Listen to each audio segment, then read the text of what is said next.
அம்மாச்சி வா பூரணி. என்ன அம்மாச்சி இன்னைக்கு கேரட் பொரியலா? ஆமாம்மா, உனக்கு பிடிக்கும் தானே? உன் கையால் எது செஞ்சாலும் நான் சாப்பிடுவேன் அம்மாச்சி. அதெல்லாம் இருக்கட்டும், நீ எப்போ சமைச்சு பழகலான் இருக்க? கல்யாண வயசு வர தாண்டுது, காலகாலத்தில் சமையலை கற்றுக்க, ஒரு கல்யாணத்தையும் பண்ணிக்க. போங்க அம்மாச்சி, உன் அன்னிக்காரியெல்லாம் எப்படி சமைக்க தெரியுமா? அன்னைக்கு 2 காய்கறி போட்டு வெஜிடபிள் பிரியாணி தான் வச்சுருந்தா, என்ன ருசியாக இருந்துங்க. உன் சித்திக்காரிட்ட கேட்டு பாரு. என்னம்மாச்சி சொல்லுதிய? அண்ணி சமைச்சாங்களா? ஆமாட்டி, அப்பப்போ உங்கள் சித்திக்காரி வீட்டில் இல்லாத நேரங்க வருவா. பாருடா, இந்த வேலைலாம் நடக்குது. அப்புறம் அம்மாச்சி, அண்ணி கேரக்டர் எப்படி? கேரக்டர்னா என்னதுமா? கேரட்டா? ஐயோ அம்மாச்சி, கோணம் கோணம் எப்படின்னு கேட்குறேன். அவளுக்கு என்னம்மா, தங்கமான பிள்ளை.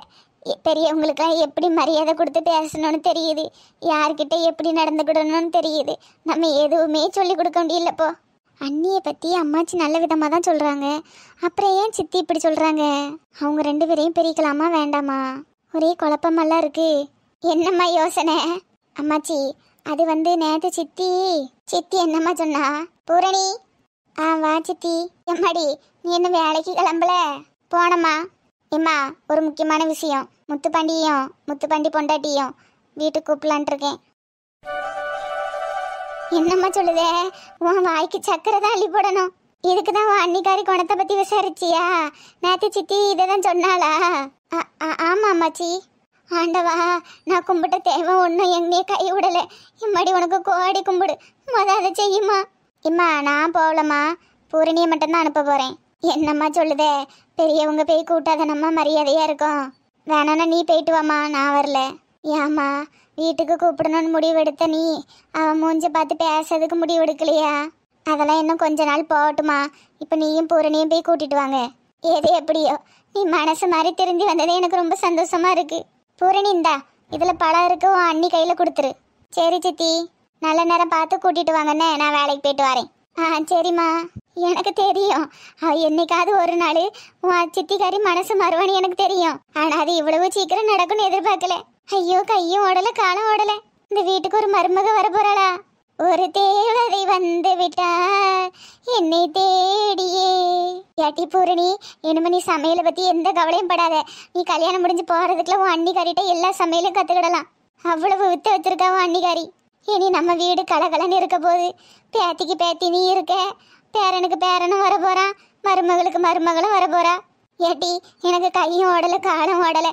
இரு, இன்னைக்கு கேரட்லாம் ஒன்றும் கிடையாது, நான் போய் நல்ல வடை கொலியாக பிடிச்சிட்டு வந்துடுவேன். வீட்டுக்கு மொத மருமக வரப்போறா, அவளுக்கு காய்கறி சாப்பாடா போடக்கூடாது, நல்ல வடை கொலியாக போடணும். இருட்டி வந்துடுதேன். இந்த விஷயத்த மீனாட்சி கிட்ட சொல்லணும், ரொம்ப சந்தோஷப்படுவா. ஒன்றுமே புரிய மாட்டேக்கே. அம்மாச்சி என்னன்னா இவ்வளவு சந்தோஷப்படுறாங்க, ஆனால் சித்தி இவளால் குடும்பத்து மானமே போச்சுன்னு புலம்புறாங்க. யார் சொல்கிறது நம்புறது? ஒரே குழப்பமாக இருக்கு. பேசாம அண்ணி வீட்டுக்கு வரட்டும். அவங்கள அண்ணின்னு கூப்பிடணுமா இல்லைன்னா எப்படி கூப்பிடணும்னு தெரியலையே. ஆனால் வயசில் என்னை விட சின்ன பொண்ணாக தானே இருக்கும். வீட்டுக்கு வந்ததுக்கப்புறம் பழகி பார்த்துட்டு அவங்க நல்லவங்களா கெட்டவங்களான்னு அதுக்கப்புறம் நம்ம முடிவு பண்ணிக்கலாம். அவசரப்பட்டு சித்தி சொல்கிறத கேட்டுட்டு அவங்கள எந்த காயமும் படுத்தக்கூடாது. பூரணி, வா சித்தி. அம்மாச்சி எங்க? கோழி பிடிக்க. நீ எதுக்கு ஒரு மாதிரி இருக்க? இல்லை சித்தி, அவங்க குணத்தை பற்றி விசாரித்து பார்த்ததில் எல்லாருமே நல்ல பிள்ளைன்னு தான் சொல்லுதாவே. அப்போ நான் போய் சொல்கிறேனா? ஐயோ சித்தி, நான் அப்படி சொல்லலை, கோவப்படாத. உன்னால் முடியுமா முடியாதா?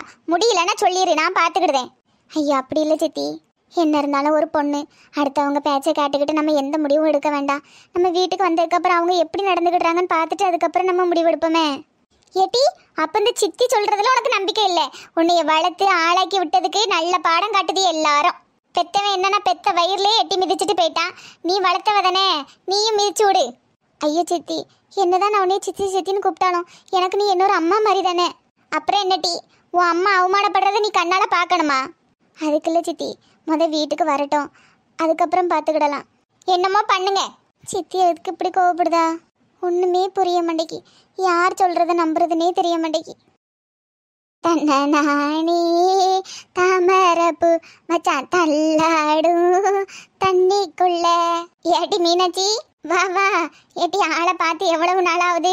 ஐயோ மீனாட்சி, நான் இப்போ உன்னே தான் பார்க்கலான்னு உன் வீட்டுக்கு தான் வந்துட்டு இருக்கேன். என்னாச்சுட்டி, எது விஷயமா? ஆமா, என்னன்னு கண்டுபிடி பாப்போம். ஏட்டி என்ன சொல்லுதே? நீ கொள்ளுப்பட்டியாக போறியா? அட சிக்கிருக்கு பிள்ளை. இப்பதான் நான் வீர சேர்த்து வச்சு ஒரு வாரம் தான் ஆகுதி ஆகுது. அதுக்குள்ளேயுமா கொள்ளுப்பட்டி ஆயிடுவேன். அதுக்கெல்லாம் என்ன நேரங்காலம் இருக்கு. அது நடக்கும்போது நடக்கட்டும் மெதுவா. இது வேற ஒரு விஷயம் டி. வேற என்னவா இருக்கும்? ஏட்டி மீனாட்சி, என் முகத்திருந்தி என் பேரனையும் மருமகளையும் வீட்டுக்கு கூட்டிட்டு வான்னு சொல்லிட்டாட்டி. அடட, நல்ல விஷயம்தான். காலையிலே நல்ல விஷயம் சொல்லியிருக்கிய. ஆமா மீனாட்சி, இந்த விஷயத்த மொத வாங்கிட்டதான் சொல்லலான்னு ஓடி வரேன். எப்படி டி, எப்படி திருந்துனா? இவ்வளவு காலமும் விடாபடியா வீராப்பா இருந்தா திடீர்னு திருந்திட்டாளே, நம்ப முடியலையே. மாற்றம் ஒன்றே மாறாதது மீனாட்சி. என்னதோ நல்லபடியா திருந்தி நீங்க எல்லாரும் ஒற்றுமையா இருந்து சந்தோஷமா இருந்தா எனக்கு அதுவே போதும். ஏட்டி மீனாட்சி, காலையில இந்த செய்தியை கேட்டதும் எனக்கு கையும் ஓடல, காலம் ஓடல, தலகாலு புரியல தெரியுமா? அதான் டி, மொத இந்த விஷயத்த வாங்கிட்டு சொல்லிட்டு வர வழியில அப்படியே பஞ்சவரணம் தோட்டத்துக்கு போய் நல்ல வடை கோழியை பிடிச்சிட்டு வரலான்ட்டு போறேன். இன்னைக்கு வேற புது மருமவ வீட்டுக்கு வரா. என்ன நீ காய்கறி சாப்பாடு போடுறது? அதான் நல்ல வடை கோழியை பிடிச்சி குழம்பு வச்சிடலான்ட்டு இருக்கேன் டி. ஆமா, விருந்துன்னா கறி இல்லாம எப்படி? ஏட்டி நீ நல்ல வடை கோழி அப்புறம் நல்லா இளம் ஆட்டுக்கறியெல்லாம் வாங்கி போடு. சரி மீனாட்சி, நான் போய் கோழி வாங்கிட்டு வந்துருந்தேன். உன்ட்ட அப்புறம் வந்து பேசுதேனே. சரி சீத்து, இனி உன்னை கையிலேயே பிடிக்க முடியாது, போ. என்ன சொல்லிட்டு போறா இவா? அவ முகக்காரி இப்படிப்பட்ட ஆளு கிடையாதே. குணம் தெரியாம ஆடுதாளே இவா. சீத்து சொல்றது பார்த்தா நம்புற மாதிரி இல்ல. இதுல ஏதோ உள்குத்து இருக்கு. அள்ளி பிள்ளைக்கு ரொம்ப பெரிய ஆபத்து இருக்கு. அது வேற வாயில்லாத பூச்சி. என்னடிதான் சமாளிக்க போத தெரியல.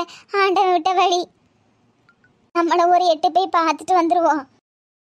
இவளுக்கு 2 பேரும் இங்க என்ன பண்ணுதாளுவோ? இது செந்துரு தானே. இக்கா, நீங்க சொன்ன மாதிரியே என் மவனையும் மருமகளையும் வீட்டுக்கு வர்றதுக்கு நான் சம்மதம் சொல்லிட்டேன். எனுமைதான் இருக்கு ஆட்டம். அட கடவுளே, இவ சொல்ல கேட்டுதான் இவ ஆடுதாளா? அவளே சரியான கோழி முட்டி.